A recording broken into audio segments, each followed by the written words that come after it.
다크한 나이트메어 출발합니다. 민수는 오랜만에 맞은 휴일, 방 안에 혼자 앉아 있었어요. 회사 생활 5년 차, 늘 반복되는 야근과 출장으로 몸과 마음이 지쳐 있었죠.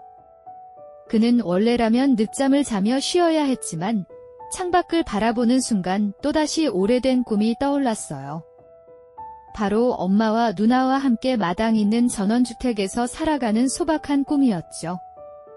습관처럼 노트북을 켜고 부동산 경매 사이트를 둘러보던 그때 화면 속에서 낯설 만큼 저렴한 매물 하나가 눈에 들어왔어요. 남한강 인근 전원주택, 무려 200평의 대지였지만 입찰가는 단돈 1억 5천만 원이 믿기 힘든 조건 앞에서 심장이 빠르게 뛰기 시작했어요. 너무 수상하다 싶으면서도 민수의 마음은 이미 움직이고 있었어요. 그는 의심을 해소하려고 직접 눈으로 확인하기로 했죠. 차를 몰아 외진 길을 달리는데 길은 구불구불 이어져 있었고 나무들은 빽빽하게 들어차 있어 빛조차 잘 닿지 않았어요. 그렇게 한참을 달려 도착한 전원주택은 놀랍도록 깨끗했어요. 벽은 흰색으로 단장돼 있었고 마당엔 잡초 하나 없이 정갈했죠. 하지만 이미 현장에는 사람들이 모여 있었어요. 중년 아주머니들은 수군거리며 강남에서 부동산 하는 아저씨가 오면 무조건 가져간다며 눈짓을 주고 있었어요. 민수의 심장은 점점 더 급박하게 뛰기 시작했어요. 조급함에 휩싸인 민수는 평소답지 않은 선택을 했어요. 은행으로 달려가 오랜 시간 쌓아둔 청약통장과 적금을 단숨에 해지해버린 거예요. 대학교 때부터 차곡차곡 모아온 돈이었지만 그 순간엔 아깝다는 생각조차 들지 않았죠. 대출까지 신청하며 이번이 아니면 평생 기회가 없다고 스스로를 몰아붙였어요. 엄마는 그런 민수를 붙잡으며 평생 살 집을 왜 이렇게 서두르니 라고 만류했지만 그의 귀엔 들어오지 않았어요. 민수의 눈앞에는 오직 그 집만이 자리하고 있었고 그 집을 반드시 가져야 한다는 이상한 확신이 그를 짓눌렀어요. 다음 날 퇴근 후 민수는 다시 집을 찾았어요. 해는 이미 져 있었고 마당이며 집안은 어둠에 잠겨 있었죠. 그런데 집 앞 커다란 나무 밑에 낯익은 실루엣이 서 있었어요. 가까이 다가가자 어제 본 강남 부동산 아저씨였어요. 하지만 그는 민수를 바라보지 않고 허공을 향해 무언가 중얼거리고 있었죠. 입술은 계속 움직였지만 단어는 알아들을 수 없었고 목소리는 마치 물속에서 들려오는 울림 같았어요. 민수가 무슨 말씀이시냐고 물었지만 아저씨는 눈길조차 주지 않았어요. 그 순간 공기에서 차가운 기운이 스며들어 민수의 뒷목을 스치는 듯 했어요. 민수는 서늘한 기운을 떨치려 집 안으로 들어갔어요. 내부는 생각보다 훨씬 완벽했어요. 넓은 거실과 깔끔한 방 구조, 그리고 탁 트인 마당까지. 그는 속으로 이건 정말 내 집이다라는 확신을 굳히며 미소를 지었어요. 하지만 마당으로 다시 나오자 등골이 얼어붙는 광경을 보게 됐어요. 방금 전까지 있던 아저씨는 흔적도 없이 사라지고 그 자리에 눈이 새빨갛게 빛나는 여자가 서 있었던 거예요. 그녀는 천천히 고개를 90도로 꺾은 채 민수를 똑바로 응시했죠. 숨이 막히는 공포에 휩싸인 민수는 망설임 없이 차로 뛰어가 시동을 걸었고 내비게이션이 안내하는 길을 따라 필사적으로 달리기 시작했어요. 민수는 내비게이션 화면만 믿고 달렸어요. 하지만 30분 넘게 달려도 외진 길은 끝나지 않았죠. 차창 밖은 계속 같은 풍경만 반복됐어요. 빽빽한 나무, 굽은 길, 그리고 가로등 하나 없는 어둠뿐이었죠. 뭔가 잘못됐다. 불길한 예감이 가슴을 조여왔어요. 내비게이션은 계속 직진을 외쳤지만 지도 속 차량 아이콘은 강 위를 달리고 있었어요. 민수는 식은땀을 흘리며 무작정 핸들을 꺾었어요. 순간 앞 유리창 너머로 절벽 같은 그림자가 아득하게 드러나며 차체가 덜컥 흔들렸죠. 브레이크를 밟으려는 찰나 창문을 두드리는 소리가 울렸어요. 깜짝 놀라 고개를 돌리니 강남 부동산 아저씨가 피투성이 얼굴로 서 있었어요. 그는 손짓 발짓을 하며 후진하라고 외치고 있었죠. 지금 낭떠러지 위야. 브레이크 풀면 끝장이야. 그의 다급한 목소리에 민수는 덜덜 떨리는 손으로 기어를 후진에 넣었어요. 차는 천천히 뒤로 물러났고 겨우 큰 길로 빠져나왔을 때야 심장이 제자리를 찾는 듯 했어요. 두 사람은 서로의 차 불빛에 의지한 채 가쁜 숨을 몰아쉬었어요. 잠시 후 아저씨가 무겁게 입을 열었어요. 내가 이 일 하면서 별의별 집 다 봤어. 근데 저 집 무사히 산 사람 단 한 명도 없었어. 그의 목소리에는 두려움이 스며 있었죠. 민수는 얼떨떨했지만 뼛속까지 차가운 공포가 서려들어 고개를 끄덕일 수밖에 없었어요. 아저씨는 마지막으로 큰일 나기 전에 손떼라는 말을 남기고 차를 몰고 사라졌어요. 남겨진 민수는 텅 빈 도로 한가운데에서 불안과 안도의 감정을 동시에 삼키며 그 집에 대한 집착을 억누르려 애썼어요. 며칠이 지나도 찝찝한 기운은 사라지지 않았어요. 외근을 마치고 귀가하던 어느 날 민수는 내비게이션을 켜고 출발했어요. 그런데 정신을 차려보니 도로 표지판에는 또다시 삼합리가 적혀 있었죠. 분명 다른 길을 달렸는데도 어김없이 그곳으로 끌려간 거예요. 그 순간 어둠 속에서 검은 형체가 차 앞으로 뛰어들었고 민수는 급히 핸들을 꺾다 갓길에 들이받는 사고를 내고 말았어요. 다행히 목숨은 건졌지만 사고 지점은 며칠 전 낭떠러지 근처였다는 사실을 알게 됐죠. 민수는 더는 혼자 감당할 수 없다고 생각했어요.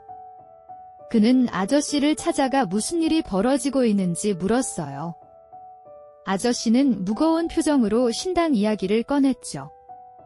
난 이미 무당을 찾아갔어. 그 집, 밟으면 죽어나가는 털에. 탐내는 순간 저주가 따라붙는다고 했어. 무당은 아저씨에게 부적을 주며 절대 근처에 얼씬도 하지 말라고 경고했다고 했어요. 민수 역시 같은 신당을 찾아갔고 그곳에서 받은 부적을 꼭 쥔 채 집으로 돌아왔어요. 하지만 불길한 기운은 이미 그의 삶을 파고들고 있었죠. 그 후로 민수의 삶은 잔인할 만큼 꼬여만 갔어요. 계단에서 굴러다리가 부러지고 작업장에서 미끄러져 한 달간 병원에 누워야 했죠. 작은 사고들이 이어지면서 삶이 산산이 흩어지는 듯 했어요. 무엇보다 고개를 꺾은 여자는 여전히 눈앞에 나타났어요. 밤길을 걷다 마주치기도 했고 꿈속에서 불쑥 나타나 민수를 내려다보기도 했죠. 그녀의 붉은 눈빛은 민수의 의식을 무너뜨리는 족쇄 같았어요. 민수는 더 큰 사고가 일어나지 않기를 바라며 하루하루를 조심스럽게 버텼어요. 시간은 흐르고 1년이 넘게 흘렀어요. 이상하게도 어느 순간부터 그녀의 모습은 더는 나타나지 않았어요. 민수는 서서히 안도했지만 동시에 의문이 깊어졌어요. 정말 저주가 끝난 걸까? 그 궁금증은 날이 갈수록 커졌고 결국 민수는 집착처럼 그 집을 다시 확인해야겠다고 마음먹었어요.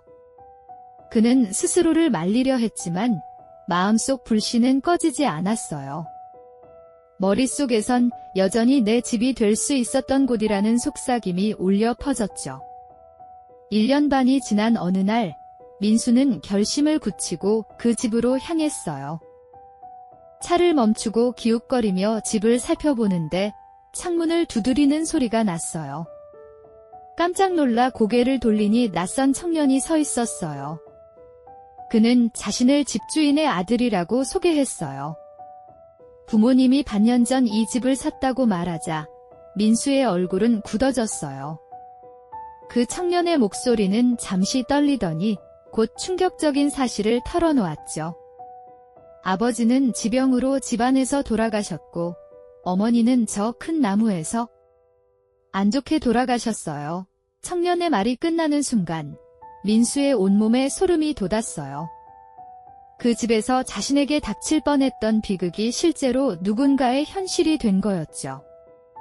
민수는 차가운 바람을 들이마시며 손끝까지 떨렸어요. 그 청년은 고개를 떨군 채 "네 집은 더는 짊어질 수 없다으며 매물로 내놓을 거라고 했어요. 민수는 아무 말도 할 수 없었어요. 민수는 무겁게 집을 떠났어요. 차창에 비친 자신의 얼굴은 창백했고 눈빛은 깊은 어둠에 잠겨 있었죠. 그는 떠나면서도 등 뒤로 느껴지는 시선을 떨칠 수 없었어요. 마당 한켠 꺾인 고개로 서 있는 여자의 그림자가 희미하게 따라오는 듯했어요. 민수는 속으로 중얼거렸어요. 그때 사지 않은 건 행운이었을까? 아니면 아직 끝나지 않은 시작일까? 이 차는 천천히 어둠을 뚫고 달렸지만 마음속 공포는 한 발짝도 물러서지 않았어요. 민수는 집으로 돌아온 후에도 마음이 진정되지 않았어요. 그날 밤 창문 틈새로 바람이 스며들며 커튼이 흔들렸는데 그는 그 그림자조차도 여자의 형체처럼 느껴졌죠. 휴대폰을 쥔 손은 땀에 젖어 미끄러웠고 방 안의 시계 초침 소리조차 불길하게 울려 퍼졌어요. 침대에 누웠지만 눈을 감으면 그 여자의 붉은 눈빛이 떠올라 쉽게 잠들 수 없었어요. 그는 머리맡에 부적을 올려두며 스스로를 달랬지만 그것이 방패가 되어줄 거라는 믿음은 점점 약해지고 있었어요. 며칠 뒤 출근길, 민수는 회사로 향하던 도중 갑자기 차 안에서 알 수 없는 냄새를 맡았어요. 불에 그을린 듯한, 그러나 동시에 축축하게 젖은 흙냄새였죠. 그는 창문을 열어도 사라지지 않는 그 냄새의 불안감을 느꼈어요. 그러다 백미러에 스친 순간 뒷좌석에서 여자의 실루엣이 흐릿하게 보였어요.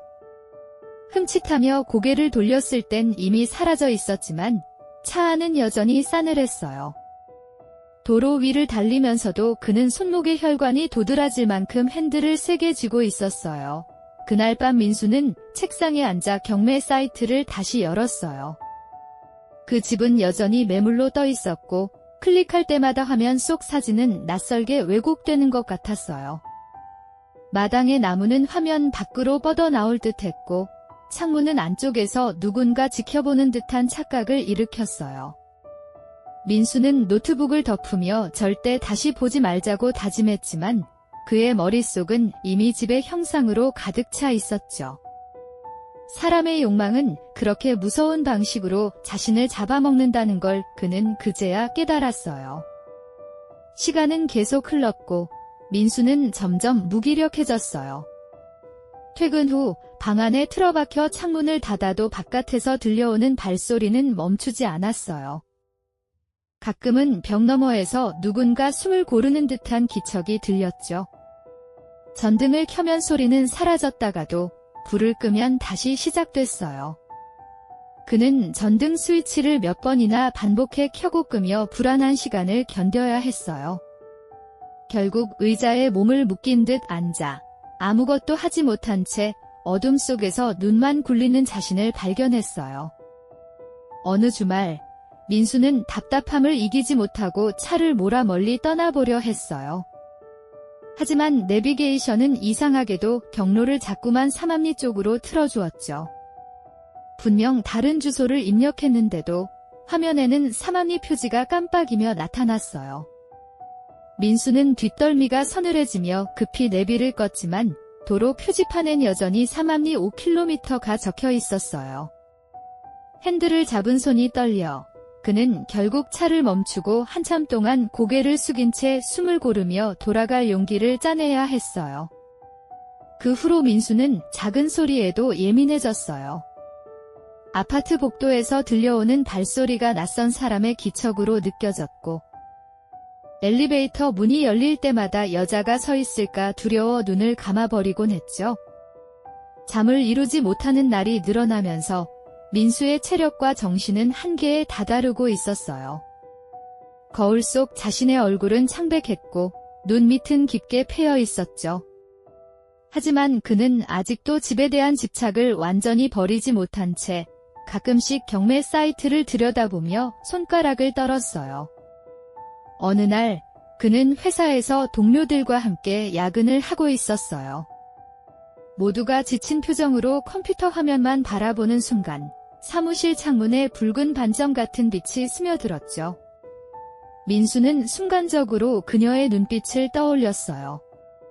그러나 동료들은 아무렇지 않게 일에 몰두하고 있었죠.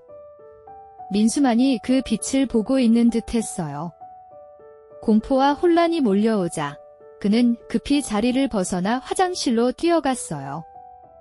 거울에 비친 자신의 얼굴 뒤로 고개가 꺾인 그림자가 스쳐 지나가는 걸 보고 말았어요. 민수는 결국 다시 신당을 찾았어요. 무당은 그를 오래 바라보다가 낮은 목소리로 말했어요.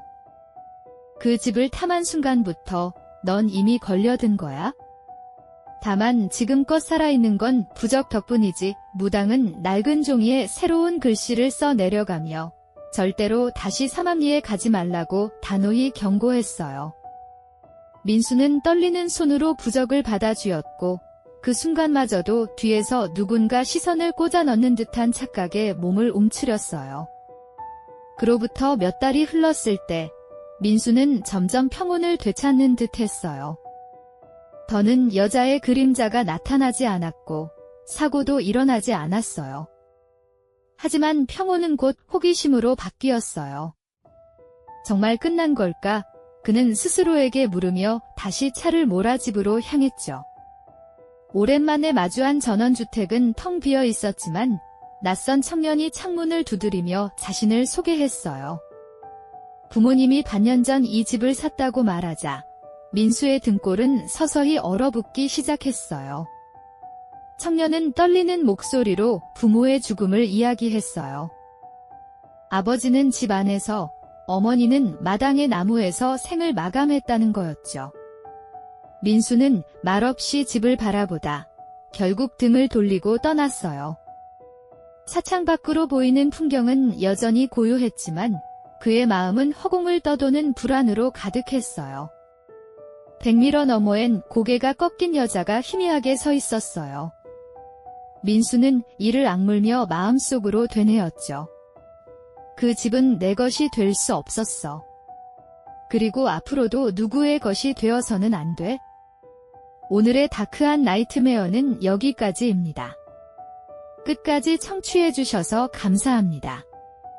구독과 좋아요로 힘을 보태주시면 큰 응원이 될 거예요.